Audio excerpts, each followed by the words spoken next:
So today I want to give you not one, not two, not three, not four, but 5 reasons why you were denied for credit. So stay tuned. My name is Jay, and welcome to Ask a Debt Collector, a subsidiary of Clear and Strategic. Now, I've been in the debt collection industry for over 15 years. I've done it all, from management to owning 2 debt collection agencies. For the past 10 years, I've been the go-to guy for friends and family for questions regarding debt and credit, and now I want to be that person for you. If you have any questions, put them down in the comment section. I promise I'll answer those questions. For those of you who are new to this channel, be sure to like and subscribe. Let's go. Right before we get into this, with everything that's going on in the world, we got inflation happening. We got housing prices being at an all-time high. So for your average person who doesn't have the cash or with bad credit, you're not able to buy that. We are sort of kind of sitting on the cusp of right now of the unknown. We don't know what's going to happen. Cost of gas is going up. Cost of goods are going up. Grocery shopping, everything is going up. And one of the things that are so important during this time span to save yourself money is to get your credit right. Down below is a 20-minute free consultation. Be sure to sign up for that. When I go through these 5 reasons why you were denied for credit, a lot of times you need to hire an expert to help you out with that. Sign up for a free 20-minute consultation down below. Let us help you out. If you're in the 4s, the 5s, or the 6s, let us help you get to the 700 club, therefore saving you tremendous money when it comes to interest rates on that brand new car you get, or that house you're going to buy, or credit cards that you're going to apply for. Because obviously, with the correct strategy, you can help buffer yourself with inflation with good credit. So why not do it? Sign up, 20-minute free consultation, see if we're fit, see how much money I can save you. Now, let's get into it. I'm pretty sure a large percent of you guys who has clicked on this video has applied for something and been denied. And a lot of times, one of the worst things that they make you do is they'll say, hey, we'll get back to you in 3 to 5 business days. And then you gotta wait, and you'll get a letter in the mail, and it'll sort of kind of say a few things with regards to why you were denied. Or even better, worse, you go down to the car dealership and you apply for a car.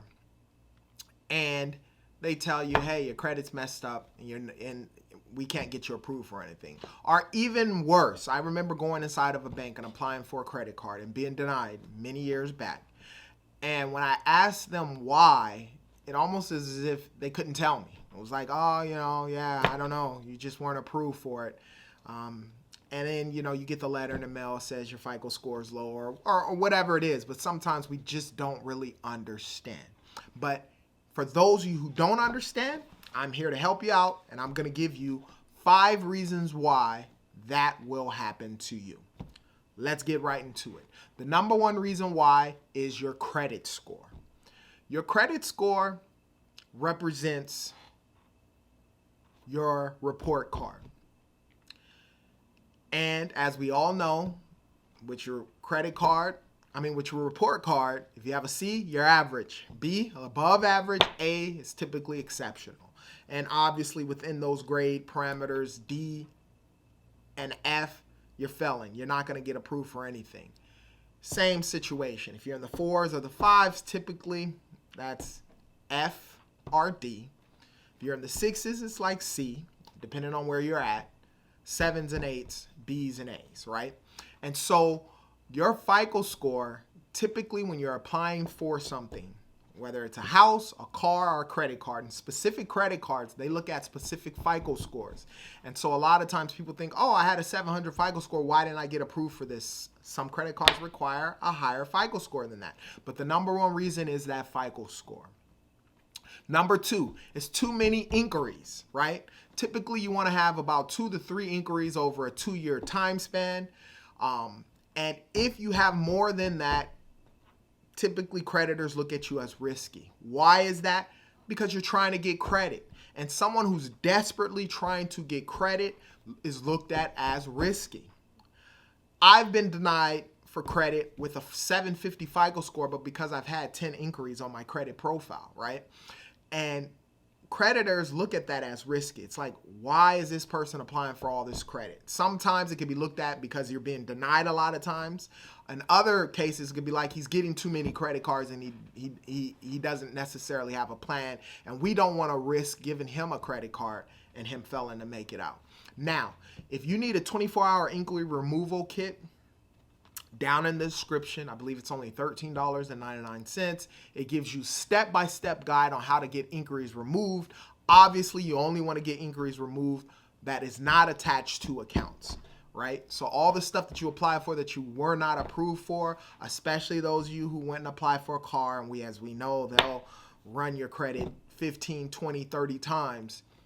This 24-hour inquiry removal kit will help you remove that stuff. Down below, opt in for that. It's on sale. I think it's like $13.99, and I help you get those inquiries removed. Number 3, mistakes on your application. One of the first things I always tell consumers to do when cleaning up your credit is to clean up your credit profile. Make sure you have one name, one address, one place of employment, one phone number to get in contact with you. A lot of times when filling out those applications, if stuff does not match up, meaning mistakes are placed on that application, you will be denied. A lot of times that'll happen because they don't know if it's in fact you. How many of you guys have filled out an application with regards to getting a credit card in particular? It's happened to me. And you don't get a application approval right off the bat. Sometimes you end up having to call in and they want to verify your address. Now, if your credit score is a little on the average or below average, they'll just deny you. If your credit score is good, then obviously a lot of times they'll just say, hey, give me a call. They want to verify some information and make sure stuff is cool. On your application, you got to make sure you fill it out correctly with all the correct information, especially things like your social security number, so that way they can link it and know that it is you who is applying for the application. Number 4, not having enough income. If you're barely making enough money to cover your actual bills from your debt to income ratio, as a creditor, why would I lend you credit? Chances are you're going to default. And you're going to end up owing and you're not going to pay. And so a lot of credit cards, a lot of cars that you're applying for and homes want a specific income. So if your income's low, no biggie. I always tell people you're a lot better off making an extra $10,000 than saving $10,000. So figure it out. Get your money right. There's so many things you could do online as far as making money and so forth. Figure it out, get your income up higher so that way when you apply for credit, you'll be approved. The 5th and final reason why it happens is you'll be declined for credit is high utilization on credit cards and too much debt, right? Obviously, if you have too much debt in general, they're not going to approve you because you're going to be just added to the list of debt that you have. And on your credit cards and so forth that you have right now, the rule of thumb is try and keep a 30% utilization. Anybody who comes through my program, I teach you to have a 0% utilization because we want to change the habits that you have when it comes to credit in general. We want you to look at credit cards like debit cards. Only spend what you have in the bank. On the business side is a different scenario, but on the personal side, only spend what you have in the bank. Right? Unless an emergency or something pops up and you have to take care of something at that time span, then in that case, obviously you could do that. But ultimately, we want to use credit cards like debit cards, only spend what you have in the bank. That'll keep you out of a lot of trouble when it comes to credit in general. And those high credit card utilization, what I say is if you have a $3,000 limit and you've already spent $2,900 of that limit, and then you're going to apply for a new credit card, a lot of times they're going to deny you because you're maxed out on the other credit cards. It's only they're trying to be responsible for you. So if you're going to apply for new credit, pay the debt off, pay the credit card limits down, 30%, 20%, 10%, 0%. Then that'll help you out. I hope the information that I gave you is sort of kind of helping you out and giving you more of an understanding with regards to why you were denied for that credit application.